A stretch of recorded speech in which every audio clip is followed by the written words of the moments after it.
دوستو آج جو میں آپ کو ویڈیو دکھانے جا رہا ہوں آپ وہ سنیں گے تو حیران رہ جائیں گے اور یہ بات ماننے پر مجبور ہو جائیں گے کہ واقعی اللہ کو اللہ اکبر کیوں کہتے ہیں۔ تو چلیے ویڈیو شروع کرتے ہیں۔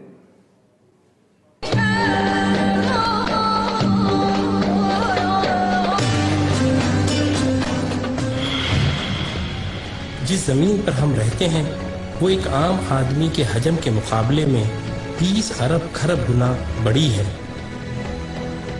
جبکہ ہمارا سورج ہماری زمین سے 10 لاکھ گنا بڑا ہے۔ اس کے مقابلے میں ایٹا کورینائی نامی مشہور ستارہ ہمارے سورج سے بھی 50 لاکھ گنا بڑا ہے۔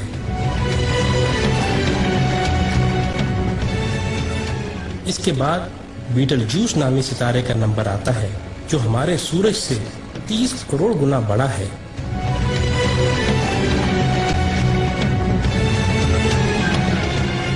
اور پھر وی وائی کینس میجورس نامی ستارے کی بڑائی کا تو کیا ہی کہنا، یہ ستارہ ہمارے سورج سے 1 ارب گنا بڑا ہے۔ کیا آپ کو معلوم ہے کہ جس کہکشاں میں ہم رہتے ہیں اس کا نام ملکی وے ہے، اور ہماری صرف اس ایک کہکشاں میں ہمارے سورج جیسے 300 ارب سے زائد سورج موجود ہیں۔ اور یہ کہکشاں اتنی بڑی ہے کہ اگر ہم کسی ایسی چیز میں سوار ہوں جو 1 سیکنڈ میں 3 لاکھ کلومیٹر کا فاصلہ طے کرتی ہو، یعنی 1 سیکنڈ میں زمین کے 7 چکر لگانے والا ہو، تو اس کو بھی ہماری کہکشاں کو پار کرتے کرتے 1 لاکھ سال لگ جائیں گے۔ اندازہ ہوا نا کہ ہماری کہکشاں کتنی بڑی ہے؟ لیکن نہیں، آئیں ہم آپ کو اپنی پڑوسی کہکشاں میں لیے چلتے ہیں جس کا نام اینڈرومیڈا ہے۔ وہ ہماری کہکشاں سے 2 گنی ہے، یعنی 2 لاکھ نوری سال وسیع و عریض ہے۔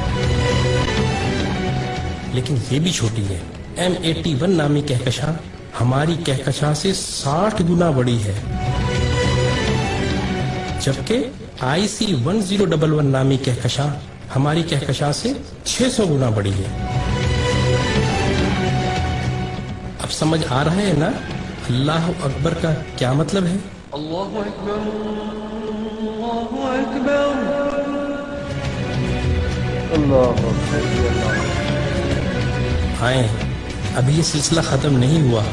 جیسے ستاروں سے کہکشائیں بنتی ہیں، آپ کو معلوم ہے کہ اسی طرح کہکشاؤں سے کلسٹر بنتے ہیں، اور جس کلسٹر میں ہماری کہکشاں واقع ہے اس کا نام ورگو کلسٹر ہے، اور صرف اس ایک کلسٹر میں 47,000 کہکشائیں ہیں۔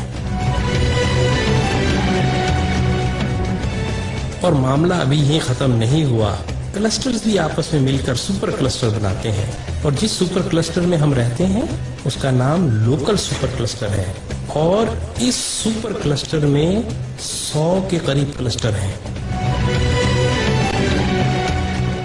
اور اس سپر کلسٹر جیسے کم و بیش 1 کروڑ سپر کلسٹر ہماری کائنات میں موجود ہیں، جو ایک عظیم جال میں معمولی نقطوں کی مانند نظر آتے ہیں،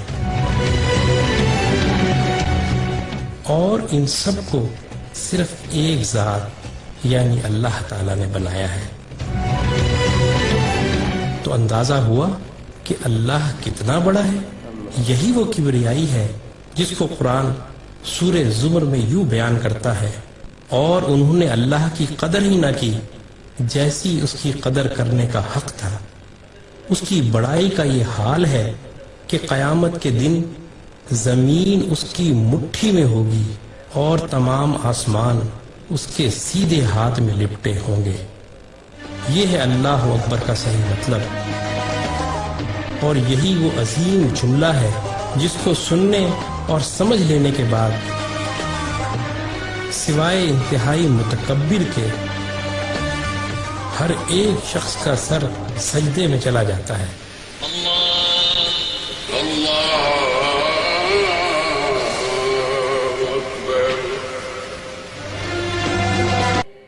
تو دوستو آپ نے دیکھا کہ ہمارے سورج سے بھی کئی گنا بڑے